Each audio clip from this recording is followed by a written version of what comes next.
Okay, Mr. Kendricks, come on up. This is 2403170D, the People versus Paris Kendricks. Good morning, good afternoon, Your Honor. James Gazicki on behalf of Mr. Kendricks. Waive reading of the complaint, stand mute. There's an order in there to preserve evidence. He reports he does already have an attorney. He's untethered in the Third Circuit pending a sentencing on July 31st. We're asking for a personal bond so you can attend to that matter. What is he on tether for right now? I don't know what the charge is, just that he is untethered. Okay, well, this is charge.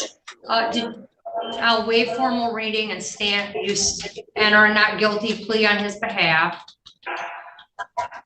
So, the matter happened in December. Your Honor, the warrant was just, I believe, entered in this year. Okay.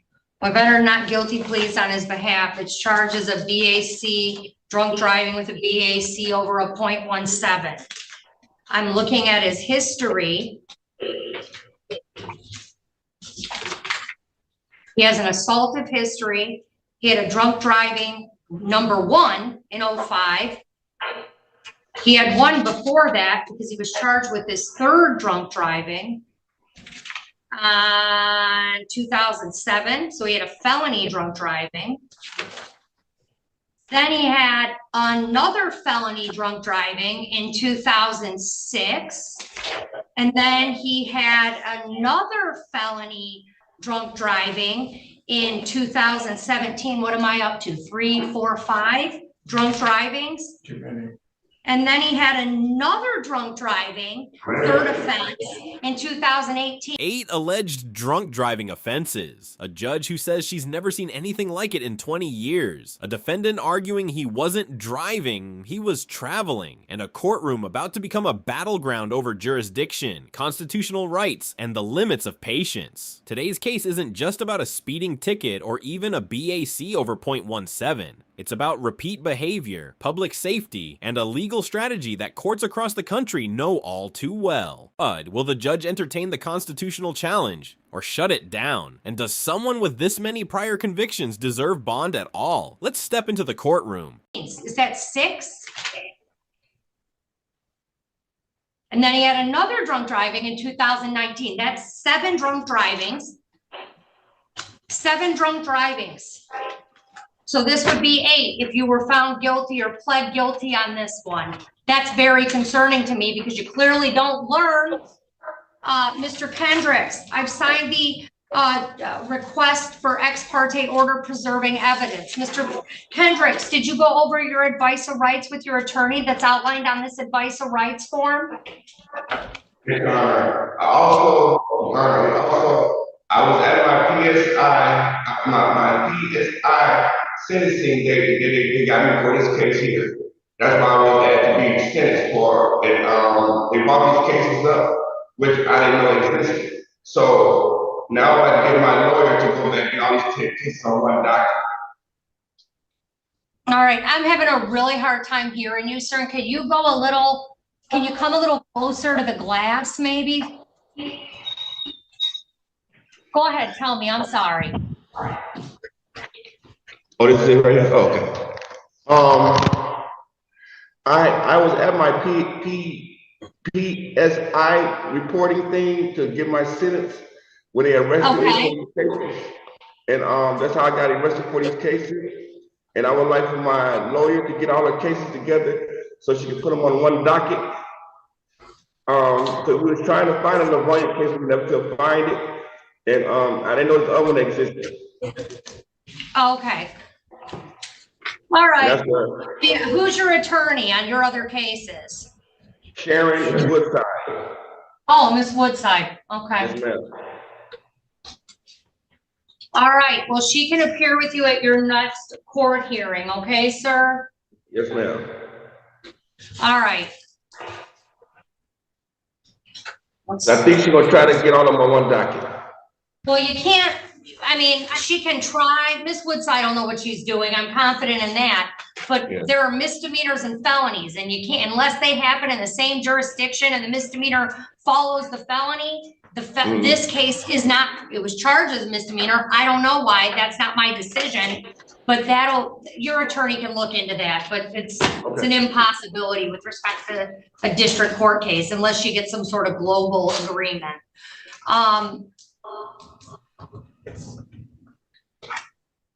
Okay, so I've entered not guilty. We'll set you a court date in the mail. Mr. Kazicki, I mean, as to bond, he's on tether right now for another drunk drive. It sounds like. And this allegation is number 7. He's a danger to the community. I think that's abundantly clear. I mean, sir, you're the grand prize winner. I have literally never had someone in front of me with as many drunk driving convictions as you do, ever. I've never seen it. As a defense attorney, as a prosecutor, as a judge, and in 20 years of experience, I've never seen someone with this many drunk drivings. First time for me. Yeah. They got me going to psychiatrist and things. Are you on a GPS tether? Yes, I got GPS tether and alcohol tether. I have both.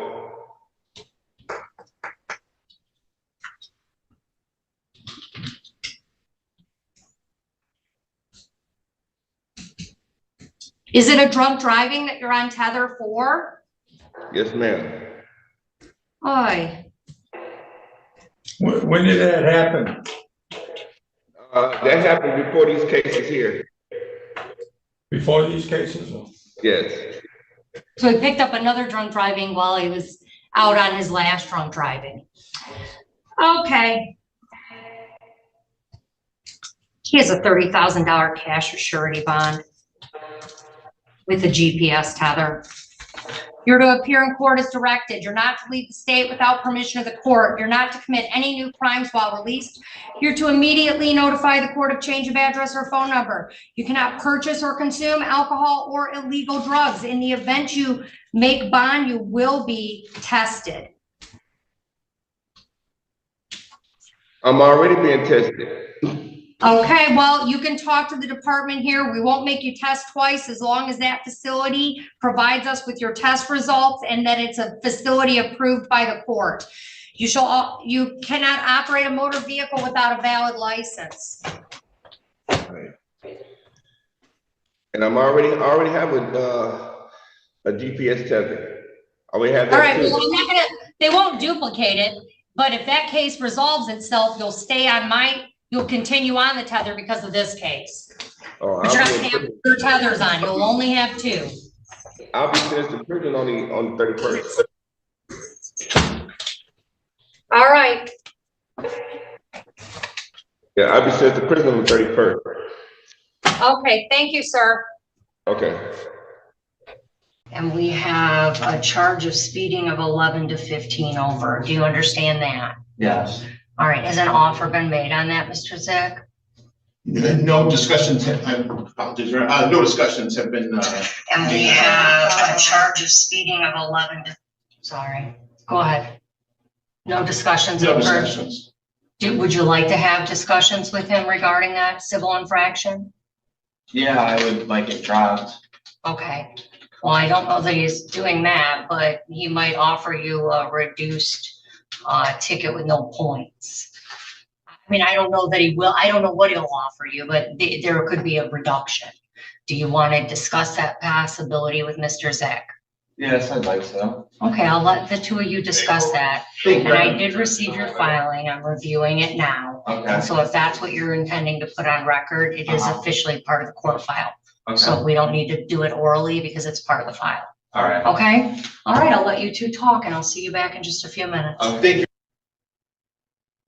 All right, we're back on record. Were you 2 able to have discussions? We had the discussion, Your Honor, but we're unable to reach a resolution. Okay, so was an offer made? Yes. Okay, can you just tell me what the offer Oh, was? yes, Your Honor. The people offered to reduce the charge of speeding 11 to 15 over to a double parking. All right, and Mr. Page, you understand that's a civil infraction, has a fine of $165, but it doesn't have any points on your license. Right. Okay, and you've rejected that offer? I have. Okay, all right, so we're proceeding with our hearing then. Thank you. Mr. Page, is there something you want to, if you're just going to read me a giant sovereign citizen objection to my jurisdiction. I'll give you 2 minutes to put whatever you want to put on record, and then we're proceeding with the hearing. Fair? Don't I have the right to be heard lawfully? Well, you have the right to ask questions to the witness Okay. and to, you know, make any arguments you want to the court. Right. I But understand as that. far as jurisdictional arguments, the court does have jurisdiction. Okay, is this court operating in administrative or judicial law? I'm not participating in this, sir. Well, I would. Well, have you to- I know, would this have is to a court know. of law. I would have to know because there's no injured party in this case. So There doesn't have to be. There does. In order to set bond against me, there has to be an injured party. Okay. Anything else? I am operating under the laws of the state of Michigan and the Michigan Constitution. And that's the information that I'm willing to provide. And it's, Okay. and I'm certain you're aware of that, sir. You've lived in the United States for your life. And I'm also aware that I have the right to freely travel at my own Correct. vehicle that I maintain and take care of. There was no injured party. I was not engaged in commerce or commercial activity. Okay, well, they can get tickets too for speeding. I'm protected under the Constitution. Speed limit's not law. The Constitution says that. Actually, The speed limit The is statute, state's- code, and ordinance. correct. Statute and ordinance, that's Yeah. correct. So how can I be charged if we're operating under this type of law and no injured party? This- Well, your federal right to travel under the state or the federal constitution doesn't mean that you're not subject to regulatory. I mean, do we not have to get driver's licenses? Do we not have to get car insurance? Do we not have to follow basic speed laws? I mean, you can have a constitutional right with limits and, or regulatory provisions or statutory provisions. The right to drive is not written in the Constitution. The right to travel is. Yeah, and that, I made that clear to the officer that I was traveling. I wasn't driving. I had that. Were you in a I had car? that Film too. Sir, were you in a car? Yes, I was. All right, you were operating a motor vehicle. And were you in the city of Taylor? Yes, Okay. All right. I wasn't operating a motor vehicle though. I was traveling freely down the road. In a motor vehicle. That I maintain and take care of myself. It's my property. Okay. I understand that. That doesn't affect this. Okay, I mean, you were driving a car in the city of Taylor. Uh-huh, Yes. Okay. And that's why we're here. okay. Okay. Your Honor, people would waive opening at this time would be prepared to call their first witness when you're ready. Okay, call your first witness. Thank you, Your Honor. At this time, we call Corporal Billy Schillenberg to the stand. Okay, officer, if you can come on up to the witness stand. Raise your right hand when you get up here. You solemnly swear or affirm to tell the truth, the whole truth, and nothing but the truth, so help you God. Okay, have a seat. Mr. Zick, your witness. Thank you. Corporal Schillenberg, can you state your name and badge number for the record? Corporal Billy Schillinger, badge number 260. And you're employed with the Taylor Police Department? I am. And what's your position with the police department? My rank as a corporal and the traffic bureau. And Mr. Schillenberg, were you working back on November 4th of 2024 in the afternoon hours? I was. All right. I'm going to direct your attention back to that date and time. Can you describe to the court where you were approximately doing traffic detail on November 4th, 2024 at about 1:35 p.m. At that time? On November 4th, 2024, approximately 1:49 p.m. I had Corporal Schillinger sitting stationary and Sir, you can't read off your report. You can use it, if you want to use it to refresh your memory, you're free to read it, but you can't just read the report into the record. I, Corporal Schillinger, was sitting stationary, monitoring traffic on southbound Telegraph, south of Crest Road, when I observed a silver Ford Fusion traveling faster than vehicles around it. which time I activated my LiDAR device, which I am trained and certified to use in the state of Michigan. Pointed the LiDAR directly at the hood of Mr. Page's vehicle and received a reading of 58 miles per hour in a 45 mile per hour zone at 694.5 feet. Wait, say that again, 58 miles per hour. Now, what was the speed limit there? 45. And Corporal Schindler, this all occurred in the city of Taylor, County of Wayne, state of Michigan? Yes, sir. All right. And you indicated you're certified with the LiDAR device. Can you briefly explain how that works and what does it mean when you got a reading at 694.6 feet? So the LiDAR device, in order to operate it, you have to go through a training class to be certified to use it. When you activate or turn on the LiDAR device, it has to go through a self-inspection, and it has to pass all of these self-inspections for it to work. And that particular day, I did my self-inspection of the device, powered it on, it did pass all tests. So the way the LiDAR works is when you point the LiDAR at the hood of the vehicle, it'll give you a speed reading and a feet reading. So the feet is the distance away from where the LiDAR is to the vehicle approaching my position. And based on the reading that you received of 58 and you were monitoring a 45 mile an hour zone, what did you do next? At that time, I got the 58 and 45. When I got the 58 and 45, set my LiDAR device down. I maintained visual sight of the vehicle that I got the reading from. When Mr. Page approached my patrol vehicle, so I exited the parking lot which I was sitting in. Objection, I approached your vehicle. All right. Can you just clarify when you I say? never got out of my vehicle. All right, well, let's let him clarify the answer. I took it to mean something Sorry, else. So Your no, you have a right to make an objection. Can you just have him clarify what he means by Yes, that? Corporal Schoenberg, can you please clarify your last statement? So I'm sitting on the west side of Telegraph Road, monitoring southbound traffic in a parking lot. And that was the parking lot of Turbo Motors? Yes. 12200 Telegraph? Yes. Okay. So sitting stationary in that parking lot, when I got the reading of 58 and 45, Mr. Page was 694.6 feet away from my vehicle.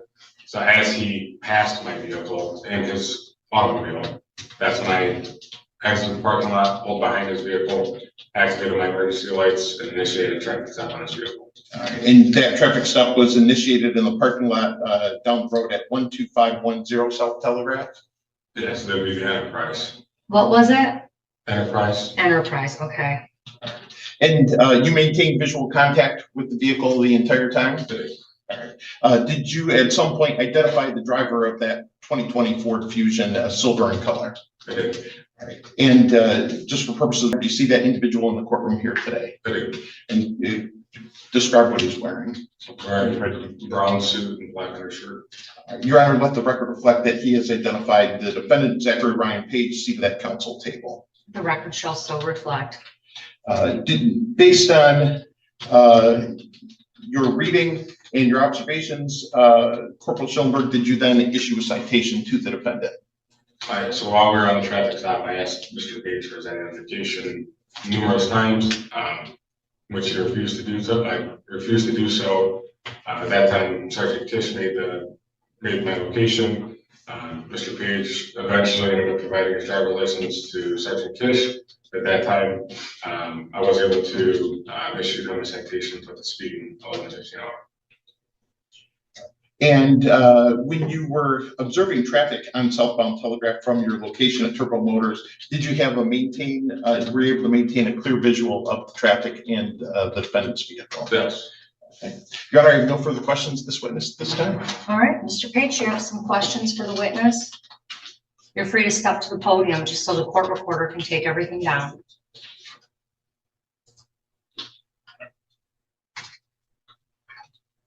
No questions for the witness. Okay. All right. And excuse Corporal Kish, thank you. People rested this time, Your Honor. All right. Do you have anything you want to enter into the record? I want to enter into the record that I'm here today making special appearance under sue juris as one of the people of Michigan, not as a defendant under the jurisdiction of this court. I'm asserting my unalienable rights as secured by the Michigan Declaration of Rights under the United States Constitution, particularly under Article 1, Section 1 of the Michigan Constitution, which establishes all political power is inherent in the people. At that outset, I raise jurisdictional challenge to this court. Your Honor, may I interrupt, and I apologize for interrupting, but Corporal Schulberger is our traffic supervisor, and there's been an issue over the Taylor Police Department this morning, technical difficulties. He's free to go. Do you have any other questions for Corporal Schullenberg? No. All right, Corporal Schullenberg, you're excused. Thank you. All right, go ahead, sir. This outset, I raise jurisdictional challenge to the court as jurisdiction must be proven on the record before any further proceedings can lawfully continue. The separation of powers doctrine, as outlined in Article 3, Section 2 of the U.S. Constitution and the Michigan Constitution, makes it clear that no branch of government may exercise the powers of another. Before proceeding, I require clarification on whether this court is operating in a judicial capacity or administrative. If this court is acting under administrative directives or executive branch policies, rather than operating as a constitutionally recognized judicial body, then it is exceeding its lawful authority. No administrative agency, including the SOS, possesses lawful authority to direct judicial rulings or override the people's due process rights. Any attempt to enforce such directives constitutes an unconstitutional exercise of power, rendering these proceedings null and void ab initio. Furthermore, jurisdiction cannot be established by assumption, presumption, or coercion. Due process demands that I am provided with clear lawful authority establishing the legitimacy of this court's jurisdiction over me. An individual exercising my constitutionally protected right to travel. Without such proof, this court is proceeding without lawful authority and any ruling is issued a legal nullity. I now formally demand that this court place on the record the specific constitutional authority established in jurisdiction over me as one of the people of Michigan, the legal basis that allows this court to act under administrative directives or executive policies without violating the separation of powers doctrine, proof that I was engaged in regulated commercial activity as no jurisdiction exists, absent clear evidence that I was operating as a licensee in commerce at the time of the alleged incident. Until these fundamental issues are resolved, I will not proceed under any assumption that this court has lawful jurisdiction over me. To do otherwise would be to waive my inherent rights, which I do not consent to. I stand firmly on my right to due process, equal protection, and the supremacy of constitutional law. The burden is on the prosecution and the court to establish jurisdiction before any further action can lawfully take place. All right, thank you, sir. You're welcome. All right, I heard testimony today from Corporal Billy Schillingberg. Corporal Schillingberg testified he is works the traffic bureau at the city of Taylor, and that he was in that capacity, working in that capacity on November 4th of 2024 at 1:35 p.m. approximately. He testified that this occurred within the city of Taylor, within the state of Michigan. He testified that he is trained and certified to use LiDAR devices, and that the device had been inspected. He explained how the device is placed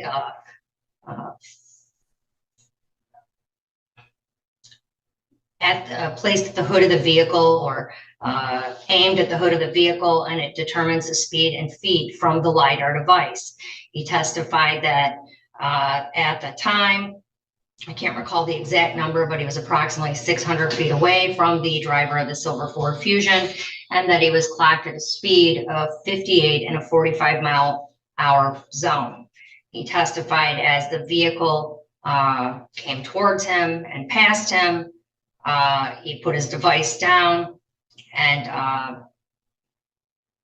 initiated a traffic stop. The stop ultimately occurred at 12510, which is on Telegraph Road, which is the business of Enterprise. Corporal Schillingberg also identified Mr. Page as the driver of the motor vehicle, and his license was ultimately produced, and he was issued a traffic citation. The standard for these hearings is not beyond a reasonable doubt, and there was no questions to Officer Schillingberg that offered any contradictory testimony to the testimony that was issued in this case. Therefore, Mr. Page, I find you responsible of the civil infraction of speeding 11 to 15 over, and that has a fine of $130. Mr. Page, do you need time to pay? I do. Okay. How much? Can you pay in 30 days? I mean, yeah, if I got on a payment plan. All right. Well, would you rather pay something on a monthly basis? Can you pay $70 a month, $50 a month? Tell me what you. 50's good. 50 a month. Yeah. All right, they'll send you notice of the payment plan. Are you on Hidden Lane still? Yes. All right, Mr. Page, you'll receive notice of that in the mail.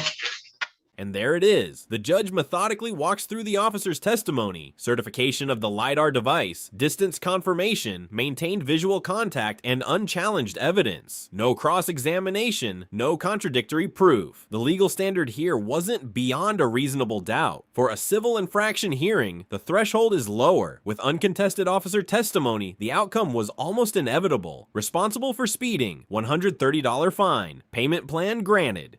But zoom out for a second. On one side, a defendant facing a staggering history of drunk driving charges while arguing constitutional immunity. On the other, a judge balancing due process with public safety concerns, especially when bond and repeat offenses are in play. This case is a powerful reminder. Courtrooms run on statutes and evidence, not philosophical interpretations of sovereignty. If you found this case as eye-opening as we did, make sure to hit that like button. Drop your thoughts in the comments, especially on the bond decision. And don't forget to subscribe for more intense, real courtroom breakdowns.